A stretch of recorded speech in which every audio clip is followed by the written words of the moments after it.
अगर आप यूके में आना चाहते हैं तो आप ये मेक श्योर करें कि आपके पास जेन्युइन काम की ऑफर है आने से पहले, और कोई जेन्युइन कंपनी है जो आपको स्पॉन्सर करे। इमिग्रेशन ऑफिसर्स के पास इतनी राइट है कि वो किसी को डिटेन करके उनको डिपोर्ट करें ऑन द बेसिस कि आपके पास कोई लीगल स्टेटस नहीं है। डेफिनेटली अगर कोई कंपनी आपको कॉन्टैक्ट करके बोलिए कि आप हमें इतने पैसे दें और हम आपको ऑफर करेंगे, दैट्स ऑब्वियसली इनकरेक्ट। तो यूके की कोई कंपनी रजिस्टर होनी चाहिए, और वो जो कंपनी है वो आपको सर्टिफिकेट ऑफ स्पॉन्सरशिप इश्यू करेंगे, वो आप यूज़ करेंगे वीज़ा अप्लाई करने के लिए।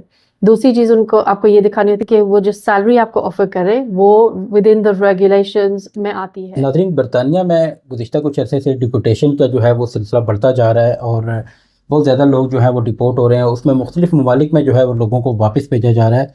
आज हमारे साथ मौजूद हैं माहिर कानून सोलिसिटर रोमाना कौसर साहिबा, जो कई सालों से जो है वो बरतानिया में इमिग्रेशन के हवाले से अपनी सर्विसेज दे रही हैं। आज इनसे पूछेंगे कि डिपोटेशन की वजूहात क्या हैं, बरतानिया में डिपोटेशन जो है वो बढ़ क्यों रही है और कैसे आप जो है वो डिपोर्ट होने से बच सकते हैं। बहुत शुक्रिया, आपने टाइम दिया है। थोड़ा सा ये बताइएगा कि ये कुछ अरसे में जो है वो इतनी ज़्यादा लोगों को डिपोर्ट किया क्यों जा रहा है, इसकी वजह क्या है?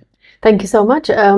सो आप डिपोर्टेशन की बात करें, इस पे फर्स्ट ऑफ ऑल जो इमिग्रेशन रेगुलेशंस होते हैं हमें वो देखने चाहिए कि अगर किसी के पास लीगल स्टेटस ना हो इस कंट्री में तो they are breaking the immigration rules के वो एज अ ओवरस्टेयर यहाँ पे रह रहे हैं। तो ऐसी कंडीशन में अगर किसी को अरेस्ट किया जाता है या स्टॉप किया जाता है बाय इमिग्रेशन ऑफिसर्स तो उनको वो डिपोर्ट कर सकते हैं। इमिग्रेशन ऑफिसर्स के पास इतनी राइट है कि वो किसी को डिटेन करके उनको डिपोर्ट करें ऑन द बेसिस कि आपके पास कोई लीगल स्टेटस नहीं है। तो इस सिचुएशन में इन ऐसे केसेस इंक्रीज हो रहे हैं क्योंकि काफ़ी लोग यहाँ पे ओवरस्टेयर हैं, मे बी बहुत सालों से यहाँ पे रह रहे हैं, उन्होंने कभी कोई केस नहीं किया, कोई एप्लीकेशन नहीं डाली और अपना स्टेटस जो है वो रेगुलाइज करने की कोशिश नहीं की। तो उस सिचुएशन में ये ऐसे केसेस होते हैं। अच्छा, डिपोटेशन से बच कैसे सकते हैं? कोई आदमी अगर यहाँ पे आया, वो कैसे, ऐसे कौन से इकदाम उठाए जिसके बाद उसे वो डिपोर्ट होने से बच सके? 100% आप देखें पहले कि आपकी जो सिचुएशन है आप यहाँ पे क्यों ओवरस्टेयर हुए। सो फॉर एग्जांपल अगर हम देखें किसी को, अगर वो 10-15 ईयर्स से यहाँ पे रह रहे हैं, उनकी क्या रीजंस है वो उस टाइम वापस नहीं गए, उनको होम ऑफिस के साथ कम्युनिकेट करना चाहिए जो भी उनके ग्राउंड्स है। अगर आपकी फैमिली यहाँ पे है, कोई डिपेंडेंट्स हैं या एज अ इंडिविजुअल आप अकेले हैं और आप वापस नहीं जा सकते, तो ये ग्राउंड्स आपको होम ऑफिस को एक्सप्लेन करने चाहिए बाय वे ऑफ एप्लीकेशन। तो जब तक आप होम ऑफिस को इन्फॉर्म नहीं करेंगे तो आपकी जो स्टेटस है वो ऑब्वियसली आप ओवरस्टेयर ही रहेंगे। अच्छा, सम टाइम ये होता है कि जो यहाँ पे लोग आते हैं उन्हें पता भी नहीं होता और वो इलीगल हो जाते हैं।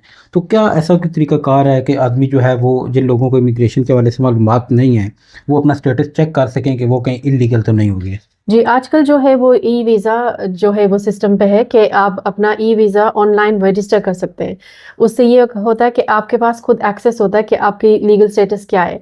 जो लोग यहाँ पे विजिटर आते हैं या स्टूडेंट आते हैं या इवन स्पाउस वीज़ा पे या स्किल्ड वर्कर वीज़ा पे, जो भी कैटेगरी पे आप आते हैं, आपको आने से पहले तो पता होता है कि आपका वीज़ा कितनी देर तक है। सो बेस्ट एडवाइस यही है कि आप बी अवेयर कि आपका वीज़ा कब एक्सपायर हो रहा है एंड उस एक्सपायरी डेट से आप कुछ ना कुछ और एप्लीकेशन करें या एक्सटेंशन करें जो भी एप्लीकेबल है आपके लिए। अगर आपको पता हो कि आपका वीज़ा एक्सपायर होने वाला, इन टाइम आपने कोई और एप्लीकेशन करनी है। सो अगर कोई स्किल्ड वर्कर पे है, मे बी 2 ईयर्स, वो एक्सटेंशन डाल देगा इन टाइम। तो लोग ओवरस्टेज इस वजह से हो जाते हैं, उनके पास उनको पता नहीं होता कि जो वीज़ा है वो उस पर लिमिट है और उस टाइम से पहले उनको वापस जाना है। अच्छा, आजकल बल्कि ये गुज़िश्ता 2-3 सालों से एक बहुत ज़्यादा मामला चल रहा है, स्किल वर्कर वीज़ा। ये थोड़ा सा अगर आप देखने वालों को बता दें कि ये बेसिकली स्किल वर्कर वीज़ा है क्या, और ये जो वर्क परमिट पैसों के बदले में दिया जा रहा होता है, ये क्या मामला है और इससे बचा कैसे जाए, और क्या वर्क परमिट ख़रीदना चाहिए पैसे दे के?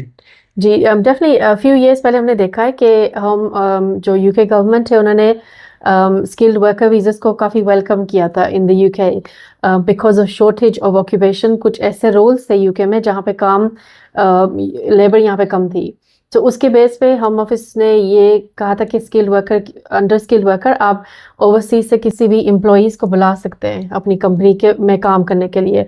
तो अनफॉर्चुनेटली जब ऐसे जेन्युइन एप्लीकेंट्स तो ओवरसीज थे और यहाँ पे आए हैं लोग स्किल्ड वर्कर्स पे, पर उस ड्यूरिंग दैट टाइम हमने देखा था कि काफ़ी लोगों ने इसको मिसयूज़ भी किया। कंपनीज उन्होंने अपनी क्रिएट करके उन लोगों को सेल किए हैं ऑफ़र लाइक काम की offer which is unfortunate because काफ़ी लोग इसके ट्रैप में आए हैं एंड अभी उनके ऊपर अफेक्ट हो रहा है. But obviously my advice is के यू शुडंट डू दैट. आपको स्किल वर्कर अगर आप ओवरसीज़ हैं, पाकिस्तान, इंडिया या बांग्लादेश या कहीं भी हैं, आप अगर आप यूके में आना चाहते हैं तो आप ये मेक श्योर करें कि आपके पास जेन्युइन काम की ऑफ़र है आने से पहले और कोई जेन्युइन कंपनी है जो आपको स्पॉन्सर कर रही है. अच्छा, आपने जेन्युइन काम की जो है वो ऑफ़र की बात की है, तो थोड़ा सा देखने वालों को ये बता दें, थोड़ा सा आसान अल्फाज में, जो आदमी पाकिस्तान, इंडिया या बांग्लादेश से हमें देख रहे हैं, कि अगर किसी ने स्पॉन्सरशिप जॉब लेनी है, वो बग़ैर पैसों के जेन्युइन स्पॉन्सरशिप जॉब जो है वो कैसे ले सकता है? जो आपकी जो फ़ील्ड है, फॉर एग्ज़ाम्पल अगर आप एज़ अ शेफ़ यहाँ पे आ रहे हैं या आप कोई नर्स है, आप केयर होम में काम करने के लिए आ रही हैं, आप उस लाइन में अपने आप को एजेंसीज़ के साथ रजिस्टर कर सकते हैं ऑनलाइन जो इस फ़ील्ड में जॉब्स ढूँढ रहे हैं, एम्प्लॉइज़ ढूँढ रहे हैं. तो मोस्ट जो जॉब्स है वो ऑनलाइन एडवर्टाइज़मेंट होती है उनकी. आप एजेंसीज़, एम्प्लॉयमेंट एजेंसीज़ को जॉइन भी कर सकते हैं ऑनलाइन. उसके थ्रू आप अप्लाई कर सकते हैं जॉब्स के लिए. अपनी आप सीवी बनाएं और उनको पूरा जो आपका एक्सपीरियंस है अपने कंट्री में वो भी आप सेटअप करके उनको दें, तो हो सकता है वो आपको रिफ़र करें या आपको इंटरव्यू के लिए बुलाएं. दैट्स द मेन वे अगर आप कोई ओवरसीज़ रह रहा है.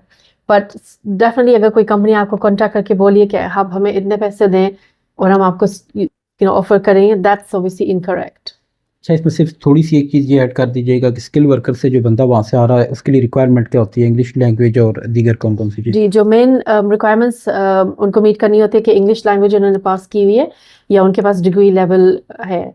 तो अगर उन्हें कोई डिग्री लेवल पास किया हो तो वो भी एक मेन रिक्वायरमेंट है. एंड दूसरी ये है कि आपको जॉब ऑफ़र हो, जो सर्टिफिकेट ऑफ स्पॉन्सरशिप मिलता है किसी कंपनी से. तो यूके की कोई कंपनी रजिस्टर होनी चाहिए और वो जो कंपनी है वो आपको सर्टिफिकेट ऑफ स्पॉन्सरशिप इश्यू करेंगे, वो आप यूज़ करेंगे वीज़ा अप्लाई करने के लिए. दूसरी चीज़ उनको आपको ये दिखानी होती है कि वो जो सैलरी आपको ऑफ़र कर रहे हैं वो विद इन द रेगुलेशंस में आती है. होम ऑफिस की वेबसाइट में एक पूरी मतलब लिस्ट है कि कौन सी जॉब कैटेगरी में कितनी सैलरी होनी चाहिए. तो आपको मेक श्योर करना है अप्लाई करने से पहले कि आपके एम्प्लॉयर ने आपको करेक्ट रोल में और करेक्ट सैलरी ऑफ़र की है. अदरवाइज सम लोग कुछ लोगों को ये नहीं पता होता और वो कोई भी जॉब ऑफ़र उनको मिले और वो अप्लाई कर लेते हैं and that could be refused. आपकी एप्लीकेशन उस बेस पे रिफ्यूज़ हो सकती है. बहुत शुक्रिया जी. तो नाज़रीन, आपने देखा कि वर्क परमिट के हवाले से एक जो बहुत बड़ा मसला था वो भी हमने आपके सामने रखा कि उस फ्रॉड से आप कैसे बच सकते हैं और जो डिपोर्ट है उसकी डिपोटेशन की जद में आने से आप कैसे बच सकते हैं. ये सिर्फ एक इन्फॉर्मेशन थी. एडवाइस के लिए जो है वो आप सोलिसिटर जो हैं वो रोमाना कौसर साहब, आप इनसे रब्ता कर सकते हैं लीगल एडवाइस के लिए. हमारा मकसद जो होता है इस किस्म की वीडियोज़ का वो सिर्फ आप तक इन्फॉर्मेशन पहुँचाना होता है.